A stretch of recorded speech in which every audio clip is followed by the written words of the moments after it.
All right, I'm going to show you how to cast on using two different colors that you're going to use simultaneously up an edge of a piece of fabric. It's what I did on my Heart Noro blanket. I'm just going to show you the techniques. I'm not going to cast on all the stitches I need for the blanket.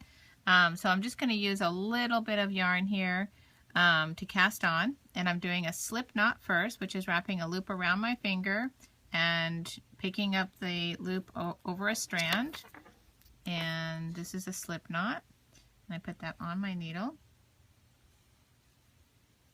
Okay, and I'm doing a two-tail cast on, and I'll just do a few stitches, maybe, I don't know,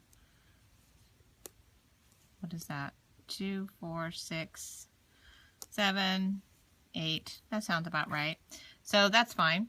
And so that's with this color. Now I'm going to cast on with a two-tail cast on with my second color, which will be this one right here. And I just need a little bit of tail to do that. So something like about right like that.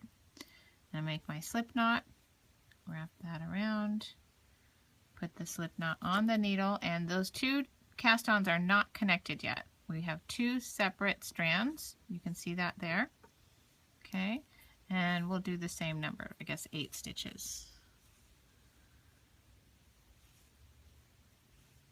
Let's see, 2, 4, 6, 7, 8. All right, so again, these are not connected, right? They're separated right here. When I do my first row of knitting, they will get connected. And it won't be by much, but it will be enough to be able to keep working with your fabric. So make sure you're grabbing the yarn, not the tail. Okay, and we're going to knit, oh dear, let's see here. All right.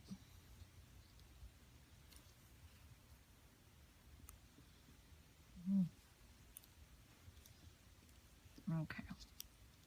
Knitting over to that spot, and when you change colors, this is called Intarsia, you're going to throw the color you don't want anymore over and grab the new color from under.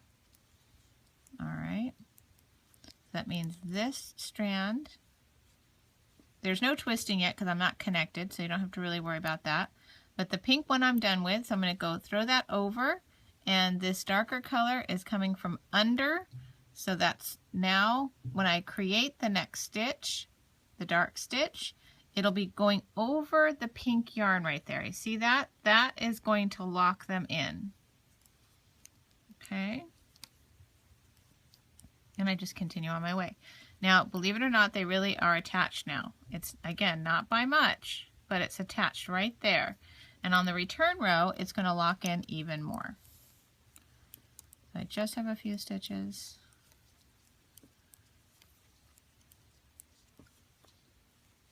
Okay, we'll turn around and we'll purl. Okay, there's that stitch, that yarn right there, and my tail of my dark colors there too.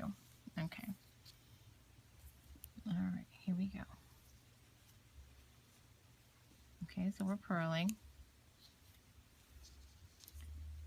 So Intarsia is when there's bodies of color that are separated and you don't carry the color behind it. That means you have to have bobbins of color hanging from your work. All right, so here we are coming up to this change. So I'm going to end with my dark color, and now I need to do pink. So the dark color goes over, and I grab the pink from under. And that will lock them around each other when I create the pink stitch. You see I'm crossing over that dark yarn right there, and they're locked in now. So that's perfect. And then I just keep going on my way. And that's it. That's how simple it is to create 2 panels of hearts on your heart blanket instead of making separate squares. So I hope you'll try that because it's kind of fun. And that's the end of that little purl there. So there we go. And it does feel a little disconnected right here, but you're going to use this tail and you're going to weave it into the edge of this fabric at the end when you do your finishing. So don't even worry about that. It'll look perfectly fine. And that's how you do Intarsia.